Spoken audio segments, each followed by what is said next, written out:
Hey guys, how you doing? This is Mango etc. and I'm here today to talk to you about One Piece episode 700. That's the big 700 right there. Wow, just yeah, but let's go into the episode. So for those of you who had forgotten what the state of Dressrosa was like, we got a nice lengthy reminder of what's going on in the city of Dressrosa. We see, civilians controlled by the strings, and they're just attacking family members. We've got like pirates who have just happened to be on Dressrosa, taking advantage of the situation, stealing gold, etc., etc. And then we've got the Marines trying to fix the situation. We also even got a further reminder of like what Fujitora thinks of the world government right now. So yeah, we just spent a lengthy amount of time, just a lengthy amount of time, just reminding us the state of Dressrosa. And this wouldn't have been even further annoying. Is what made this even further annoying, I should say, is that because in the beginning of every episode, we get a reminder of what happened in the previous episode. So a good length of time was just spent on reminders.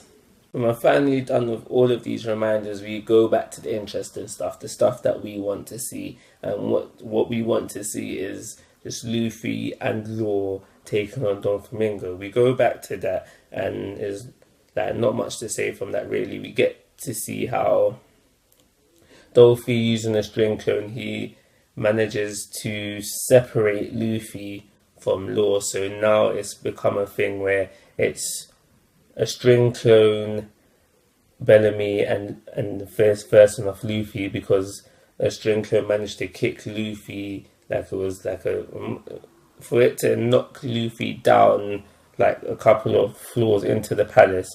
That's got to be quite a hell of a kick, really. So yeah, that's happened now. So now it's Luffy versus a string clone and Bellamy, and where we have Law and the real Don Flamingo back at the top of the palace area where Don Flamingo was, the throne room, if you will. The remaining bits of the episode is basically then has to do with Don Flamingo and Law. And during this time, we find out something about Don Flamingo. Law asks Don Flamingo if he's no longer like in the good books of the Celestial Dragons. How was it that he was able to get CP0 to come to Dressrosa to just, help him out?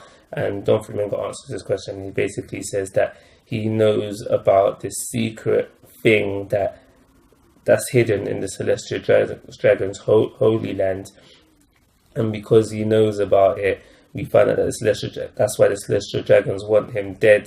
But because they couldn't kill him, that's why they cooperate with him. So if Don Flamingo wants to ask a favor of them, they'll cooperate with him just because he knows about this secret thing that they're hiding. We also find that how Don Flamingo was after this, like he wanted it for himself so he can control the Celestial Dragons, but he wasn't able to accomplish this goal. And he also goes on to say that how if he had the powers of the Opio no Mi, Law's Devil Fruit, he would have been able to accomplish this, and then like he would be like just probably ruling over the Celestial Dragons. When he says that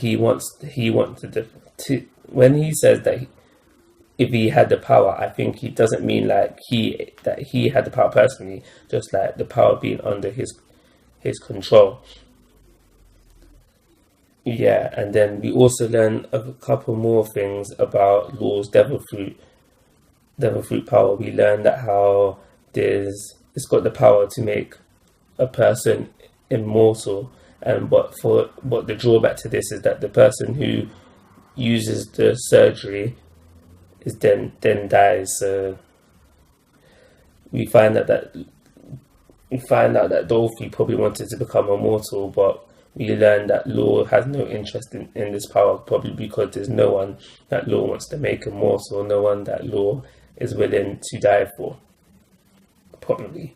We also get to see a fight between Law and Don Flamingo, and during this fight we find out from Don Flamingo that how Law knows all of Diamante's swordsmanship, all of Gladius's marksmanship and all of Laoji's martial arts skills. So we basically learn how Law was trained, how and where his fighting style comes from. We also get to see during this fight this is the first time in the anime that we see Law use arm haki. We get to see him use it on his arm. We also get to see him use it on his leg. This is different from the manga because in the manga we don't get to see Law use arm haki until a little bit further on. I will mention it when it comes up in the anime as well, but we don't get to see Law actually use arm haki to a bit further on. So this is actually filler, and it's not the right time for when we see Law actually use haki, but it's alright, I guess. Like, it's no big deal. It's not a big story changer. It's fine, really. It's just now we have confirmation that Law has arm haki.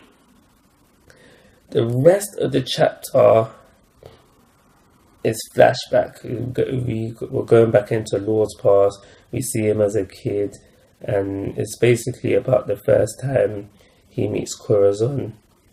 We get to see him meet Corazon, and we know that Corazon, he's clumsy. When he was making his epic entrance, it was ruined by the fact that he tripped up and fell. He was drinking tea and it was just too hot. When he was lighting a cigarette, he set himself alight. He's just doing bit of craziness, but that's what we learn about Corazon. We find out for the most part that he's clumsy, and we also find out that because of a dramatic event that happened in his past, he can no longer speak. And the last thing we learn about him is that he doesn't like kids, and we see this by the fact that how he takes Law by the head, and he throws him out a window, which Law survives. This is One Piece. People have survived worse, and it's just from then where Law he just flips even further, and he's like, "Yeah, I'm gonna kill him." So we know that Law now respects Corazon quite a bit, but when he was a child, he wanted to kill him. So we need to learn like when this change in feeling for Corazon happens. But that's probably something we'll explore in this flashback. Also, from the flashback, we get to find out that how Law's dad was a doctor, and because Law's dad was a doctor, we know, and he knows that he's only got 3 years until he dies, and it's just further stated in the flashback that he wants to kill as much people as possible, and this just goes into the fact why Law is just so fearless as a child. But yeah, that's it really. That's everything we get from the chapter. I don't really know how to rate this chapter really, because I wasn't feeling the whole episode really. You get me? We've got the reminder stuff in the beginning, a little bit of fighting, and then we just go into flashback. So I don't know. I'm not saying it was a bad episode, but it wasn't wow either. So I don't know what rating to give it. So I'm just gonna stick with the average 3-star and then call it review, guys. But like always, guys, I'm asking for your thoughts and opinions.